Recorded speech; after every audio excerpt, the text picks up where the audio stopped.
Hi there, welcome to this training, protein powered beyond classic meat dishes. So I'm just gonna check quickly and make sure I am live on all the right places. Da-da-da.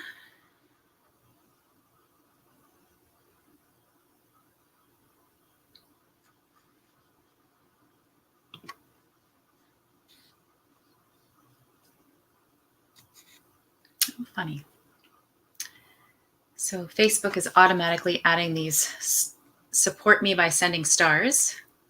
Apparently, if you send me stars, I'm going to make money. I don't really know how it works, but anyhow. Okay, so we're live.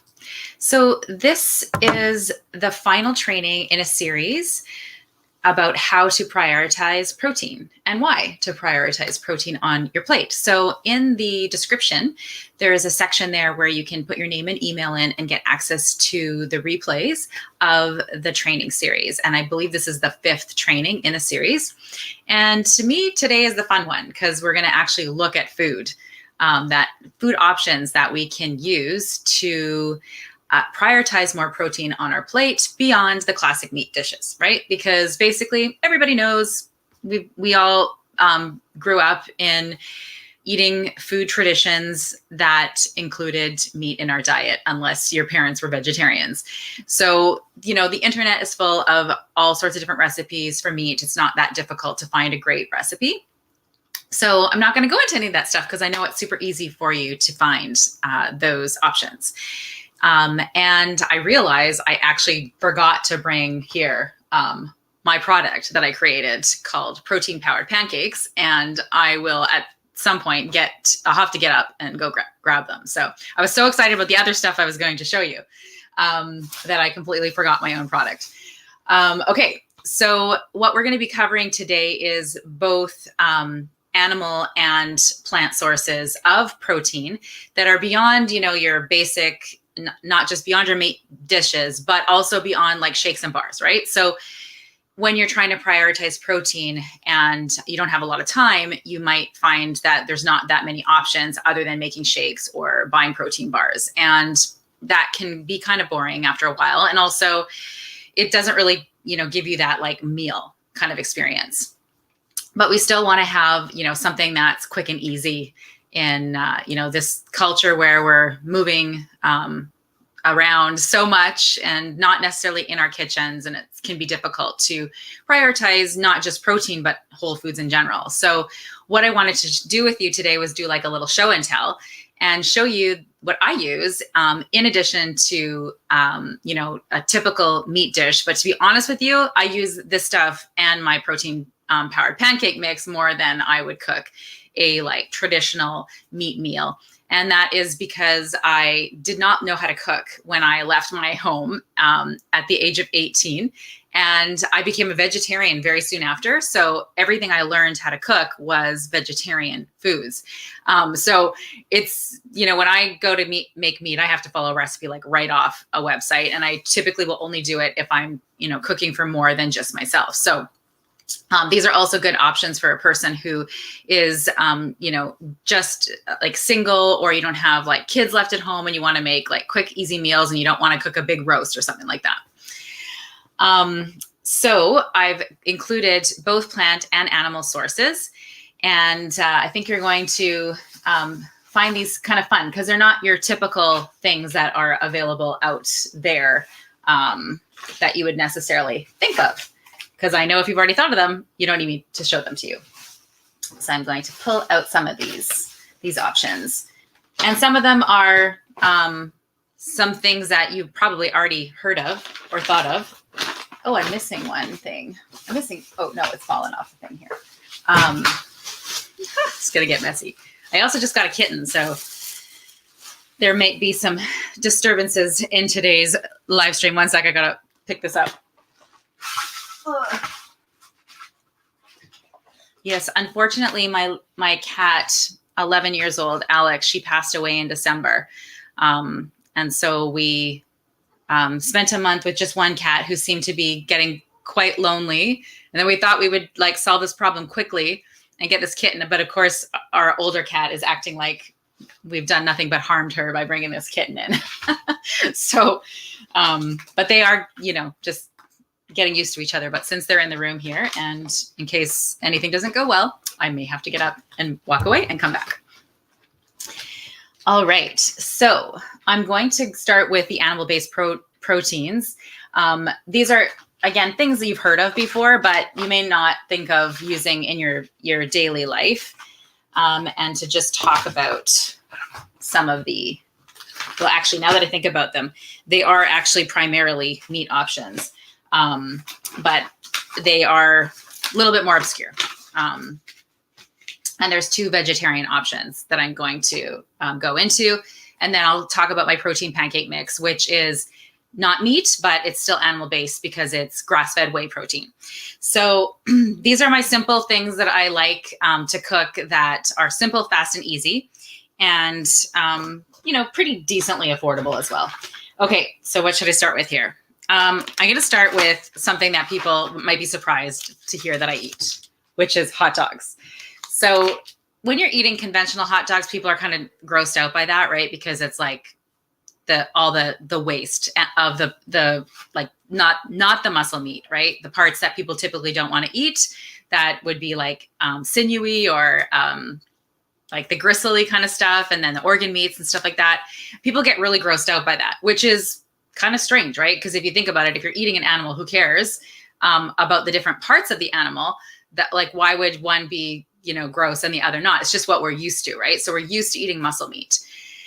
And then it's like with the conventionally raised hot dogs, it's usually, there's not a health consciousness involved in that. So there's like other things added to the food that it like dyes and things like that. So anyhow, I actually love the idea of eating grass-fed hot dogs, because this is like for 2 reasons. One is actually eating the whole animal, right? Like, you're literally going to be not letting the animal go to waste by using the whole animal, which is really, really important, right? It's like everything that we've been talking about in this whole entire series is like, yes, we embrace eating animal foods, but we're also conscious about how that affects animals in terms of like the quantity and quality of animal foods that you eat.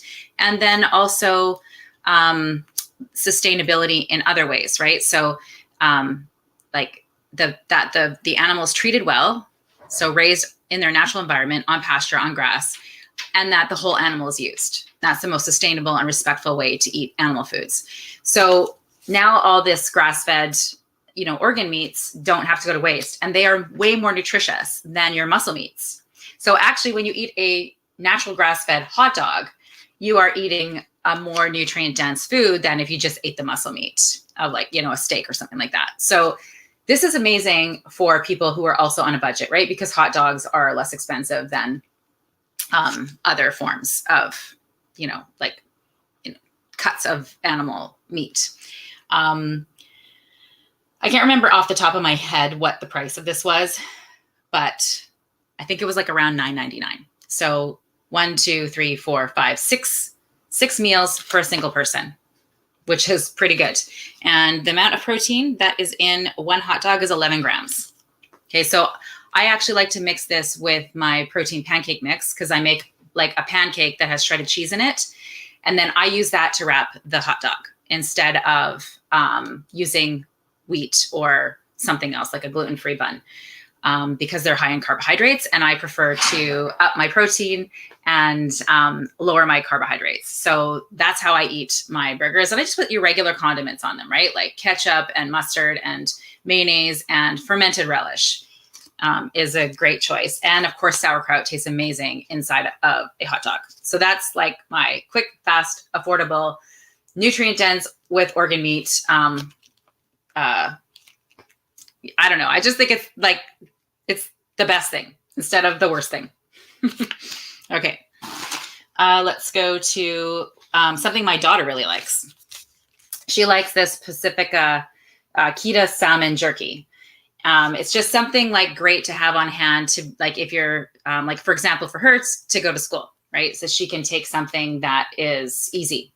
fast and a natural food. It has a little bit of sugar in it, like 2 grams per stick, which of course is, for a person who is like a teenager, that's no big deal. They have, a lot of ability to utilize that because they're busy and they have lots of muscle mass. So the sugar is fine.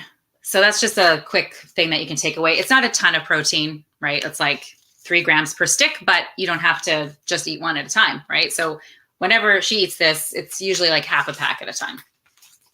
Oh, and here's the kitten. You guys want to see the cutie patootie? Dun, da, da, da, da, da, da. Say hi. This is our new kitty. We haven't named him yet. But the crazy thing is, he looks exactly like my cat that passed away. There was like 0 cats, like kittens, available in all Kelowna. I swear to you.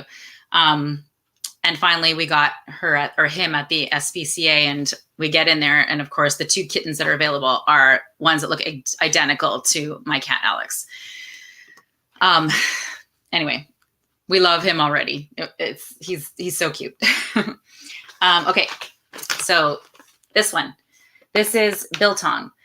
It is actually one of the things that's special about this product is it's made by a friend of mine. So it's handcrafted here in Kelowna, which is wonderful. And it's very high protein. This entire bag is 20 or 80 grams. So 20, 40, 60, so 4. So 10 grams of protein per 20 grams of this. And so there's basically 10, 20, 30, 40. There's 40 grams of protein in this one bag of biltong. And again, I think it's around $9.99. It's dried meat.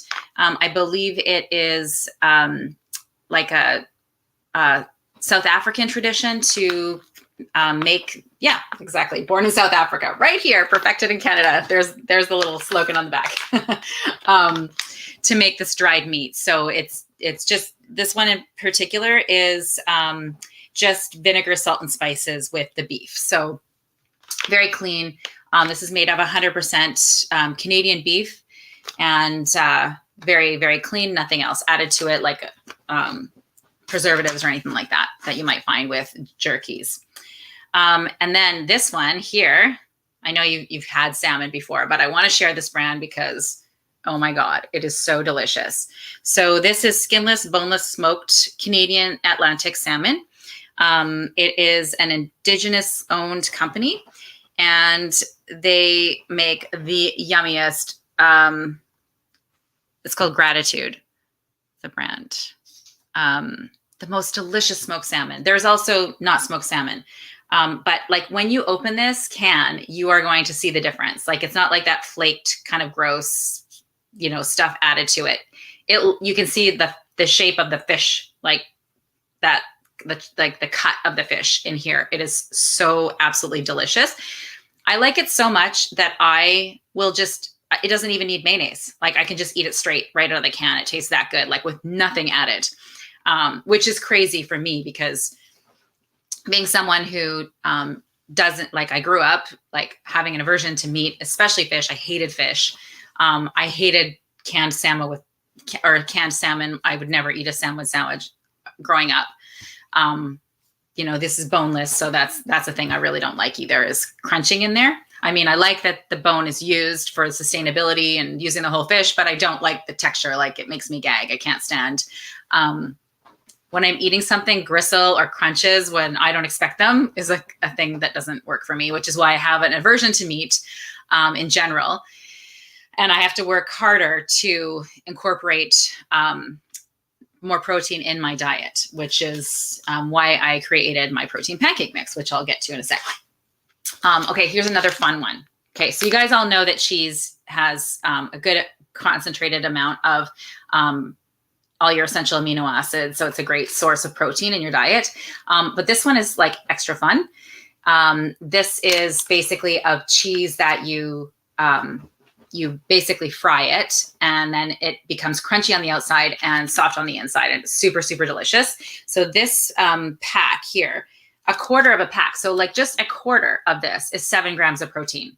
So you can really build from something like this. You would have, so I guess it would be 28 grams of protein if you were to eat this whole entire pack as your protein source at a meal, which you could absolutely do. You can also, like I chop it up into pieces and then halves, and then I bread it with my protein pancake mix. So it has the experience of breaded cheese, but it doesn't have the carbs and it doesn't have the gluten, which is awesome. So I roll it in an egg and then roll it in the pancake mix and then just put it in the frying pan, and it's super, super delicious. And you can get that recipe on my website, where it's actually in the description. There's a link to the website. You just click on recipes, and there you will find everything that I do with the protein pancake mix. So here's one that I literally just did last night. So it's not posted there quite yet, but I will be posting it very soon. So for most people watching the replay, it's going to be there on the website already. Saganaki, and there's other cheeses that are good for that you could also use the same. So yum. Okay. Let's go into the soy stuff. So, of course, okay, let's talk about soy for a second, because people are kind of freaked out about soy. There's this thing right now where there's like another like extreme positions around eating soy. So there are some people who are like the way people demonize meat, people demonize soy. So they're like, soy is bad for you. And then there's this other perspective that soy is so good for you. So what is the truth, right? Again, like I've covered in this whole series, there is no like one size fits all approach to diet or health. So for some people, it's not going to be good. And for some, it's going to be good. So here's why people think that soy protein is really good for you. Is that it has the soy isoflavones in them, which is believed from more of a naturopathic perspective to block your estrogen receptor sites so that you don't actually pull in like more strong estrogens that either your body's making or you're getting from the environment, like xenoestrogens that cause estrogen dominance. So they believe that when you consume soy, you're going to actually block those receptor sites. And then there's the other camp that says like that actually it fuels estrogen dominance, that you'll get more estrogen dominance if you eat phytoestrogens, but such as isoflavones in soy. But the truth is there's a lot of plant foods that do have phytoestrogens in them. And it just depends on your situation. So if you find yourself eating soy and you're getting negative symptoms, then you would need to reduce or eliminate that. Okay. So I remember actually in I think it was my late 30s, I did notice when I would have tofu that I would actually have more swelling of my breasts when I was premenstrual. So that was a sign to me that, oh, that's actually not working for me right now. I'm not having that problem now at 46. Okay. So there's times where, it helps to have that extra support with estrogens. So that's my opinion. I follow my body, and you should do the same thing. Now, I don't think that when I say that doesn't apply to processed soy meat alternatives. I don't think that's a good idea, because oftentimes if it's not like an organic brand, number one, it could be it could be GMO soy, which, is a whole other topic, but that doesn't fall into my idea of eating healthy. So I don't eat it. And then of course there's, so many additives in those meat alternatives.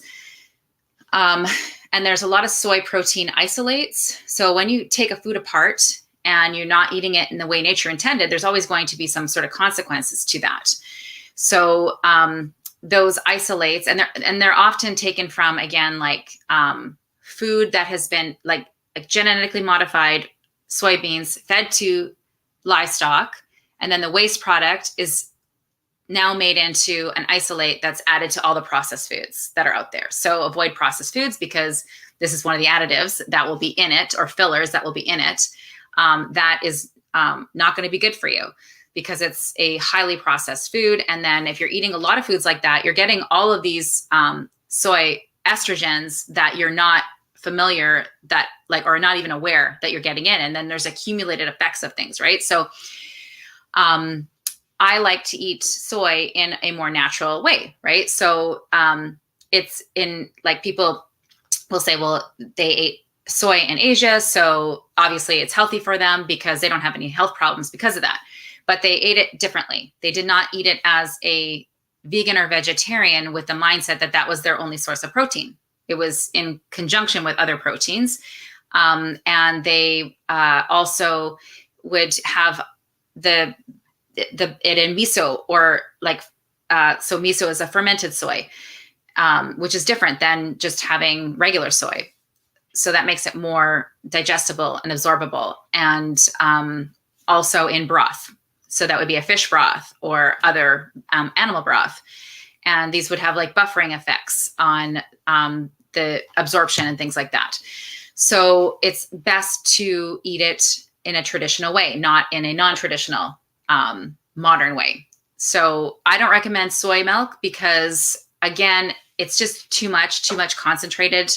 And I just don't, intuitively, it doesn't feel right to me. I remember when I first became a vegetarian, I started drinking soy milk, and I love the taste of it, right? Because you can make it chocolate and all that kind of stuff. And I do remember my body not feeling that great after a while. Like I started to feel bloated. So very soon after becoming a vegetarian, I immediately stopped eating or drinking soy milk and just ate tofu.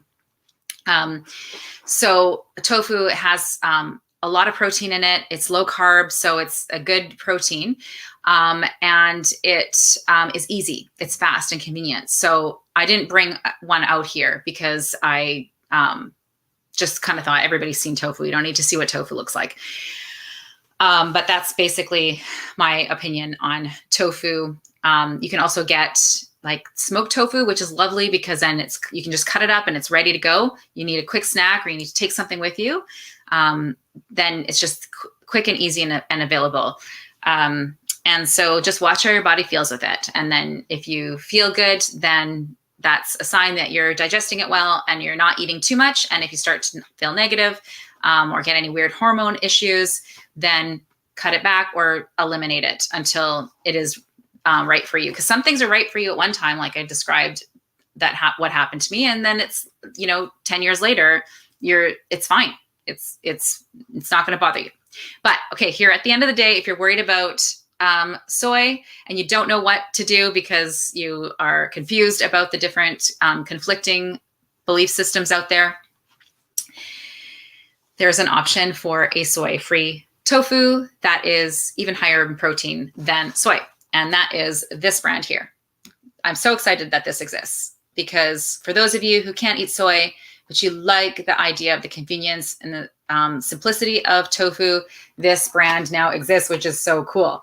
So this is made from fava beans instead of soybeans. And it has 16 grams of protein per 85 grams. And there is 340 grams in here. So you can see that it's actually if you like a quarter of this is approximately 16 grams of protein, which is really great. So one fun thing that I did actually last night, and again, I'll put this recipe on the website, is I made like a tofu shake and bake with my protein pancake mix. So we got a like low carb breaded kind of shake and bake type of thing.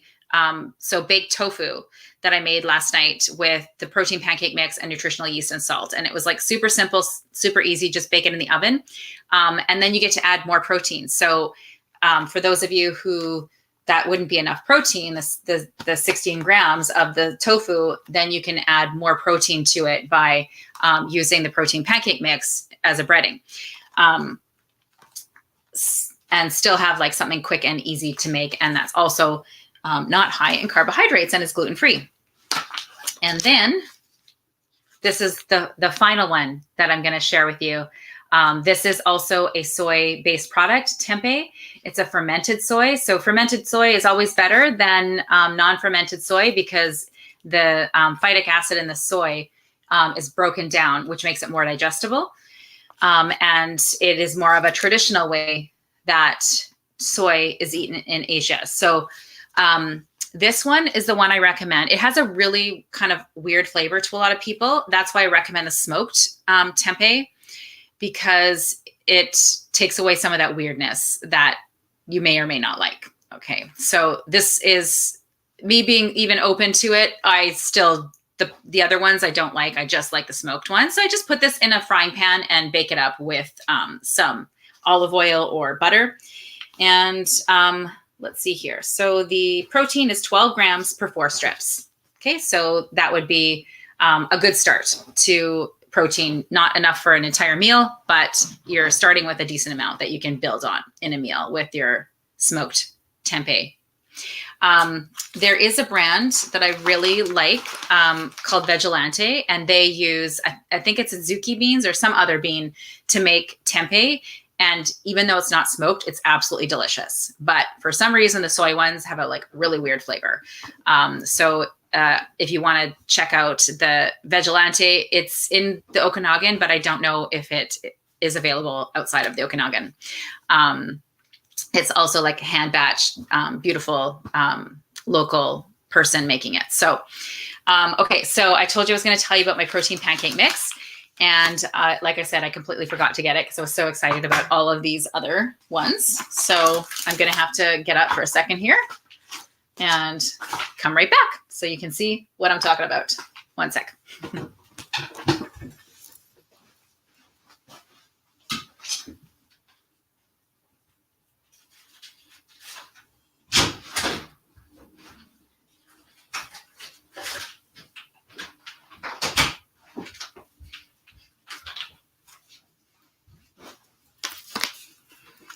Okay, I'm back. All right, so here's the protein pancake mix. If you go currently at the website, this is what it looks like. But I just got a new label done, so I'm showing you the new label.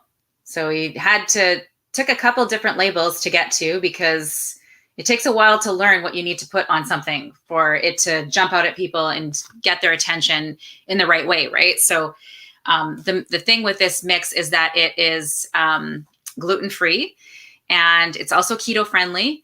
And those are the two things that people need to know about a protein pancake mix that makes it different than any other protein pancake mix that's on the market. So this other one, it just didn't really stand out, right? Whereas this one, we've got those two really important things.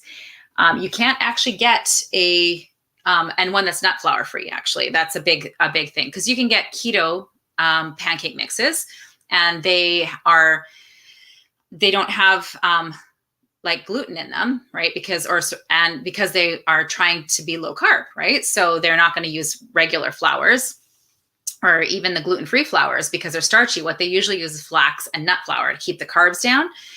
So people who have nut issues can't typically have a keto pancake, and the keto pancakes are usually low in protein. And then, of course, you have the regular conventional pancakes, like a Kodiak pancake that is made with wheat and which has protein powder added to it. But that doesn't work for people who are either keto or low carb or are gluten-free. So for myself, I needed to come up with something that was the gluten-free part I wasn't as concerned about, but the low carb part of it was really important to me because I basically didn't even eat pancakes before, because whenever you eat a pancake that is high carb, it is going to spike your blood sugar and then you're going to be hungry again in 40 minutes, right? So I was never a pancake person. I basically just developed this recipe inspired by some other things going on in my world. And then I discovered that I actually created a solution for myself in a couple different ways. One is, as I mentioned, I don't love to eat meat. And I am a former vegetarian of 13 years. And so I just really had a hard time getting myself to make meat, even though my body needed it, wanted it, and was a lot better for having reintroduced it later. But I still had a really tough time getting in the protein. So I really struggled with it. when I made like that conscious decision to do that, to eat meat every day, like so many amazing beneficial things came out of it for my health, but I just couldn't keep it up. Like after, I had to like basically like the way people have to use like willpower. I had to use willpower to eat meat, right? Because I didn't even enjoy it that much. I was just like, okay, I have to put this little bit of meat on my plate. I'll make myself eat it, but I'm just not loving it. And I'm also not a shakes person. I don't like cold food. So, I just didn't look forward to a smoothie. And bars are usually full of a lot of things, fillers and sort of processed foods that are not that nutritious, that I just didn't really want to take in. And I didn't really want to eat something that was just a snack. I wanted something like that's a meal, right? So basically I came up with this product and then realized I solved a major problem in my life, which was to make a convenient whole food fast food in less than 10 minutes that's balanced for protein. So that's basically, been why this has been a game changer in my kitchen, is that I can literally just like mix, like basically just, it's like, it comes in a bag like this, and you take a quarter cup of the mix it with equal amounts of milk or milk alternative, stir it up, and that's your base. And from the base, you can just decide from there, do I want to go sweet? Do I want to go savory? So for me, it's usually savory. So I just whisk in some shredded cheese and some vegetables and then put it on the frying pan. I walk away while it's cooking, I do some dishes, set the table. By the time I've done that, I am ready to eat. And in 10 minutes, I have a whole food fast food meal. So that's like the major reason for me why this has been a game changer in my kitchen. And then for other people, it's a game changer if you can't have gluten and you're kind of missing that bread feeling. So surprisingly, this recipe only has protein powder in it and psyllium seed husk, baking soda, and apple cider vinegar. It's like so clean. It's mostly protein powder. Whereas the other pancake mixes on the market have a lot of filler flours with it, which is why that's not so great for the hypoallergenic side of it. Now, if you don't tolerate dairy, then it may or may not work for you. It just depends on whether you have a food sensitivity or an intolerance, or in particular way you have trouble with it.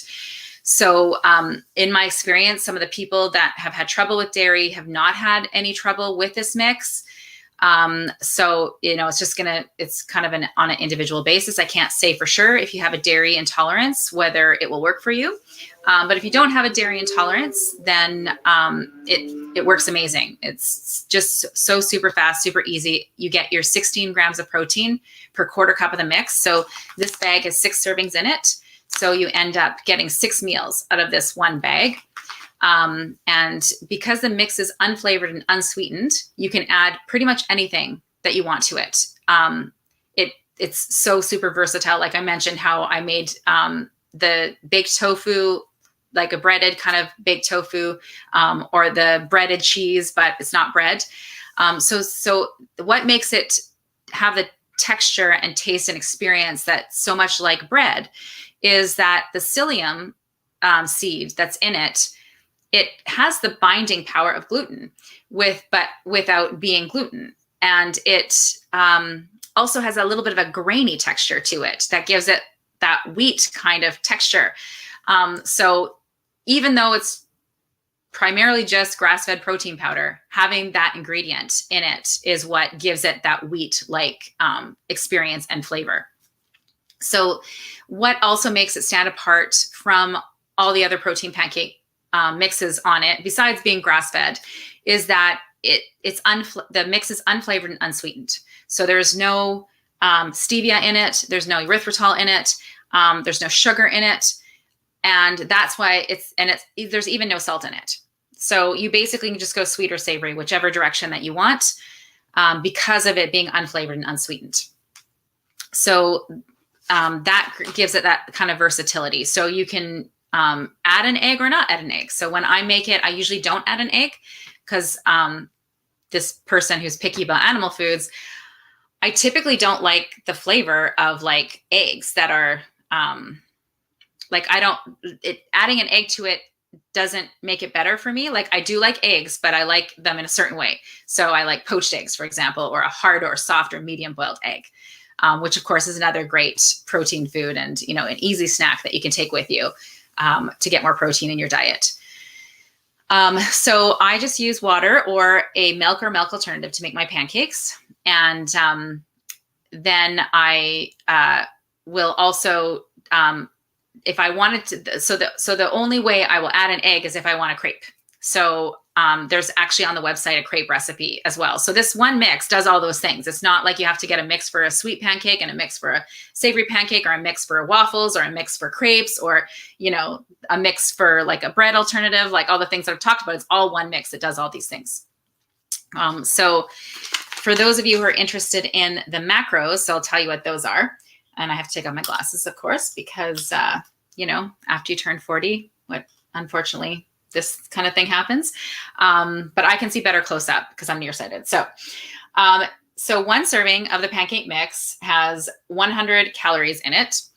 And it has 5 grams of carbohydrate, but 4 of those grams is just the fiber from the psyllium seed husk, and 1 gram is from the lactose that's in the grass-fed whey protein concentrate.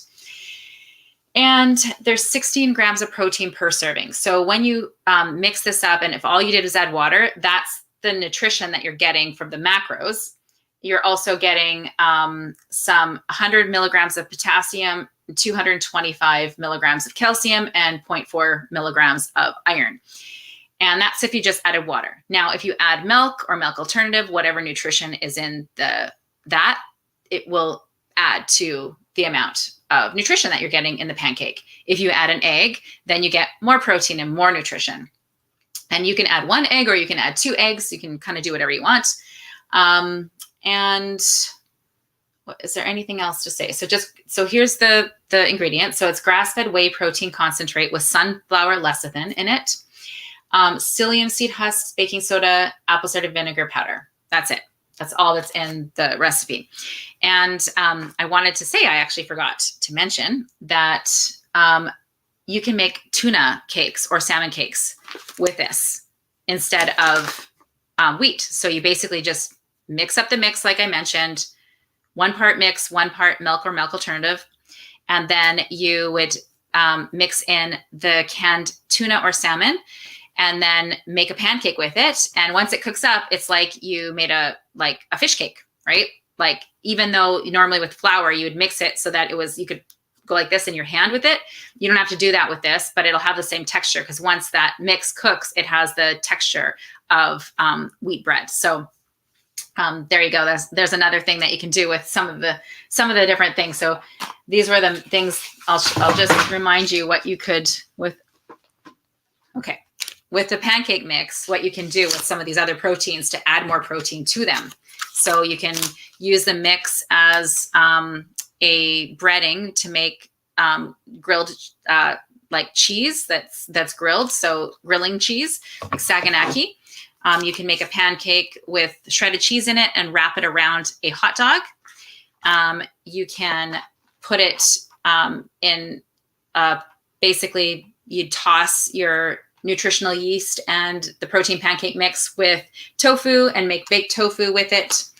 And you can make a canned tuna, canned salmon fish cake with the mix by mixing it with that. So 4 of these items, you can make even higher protein just by utilizing the protein pancake mix as well. Yeah, so there you have it. That is basically the sources of protein that I include in my diet on a regular basis.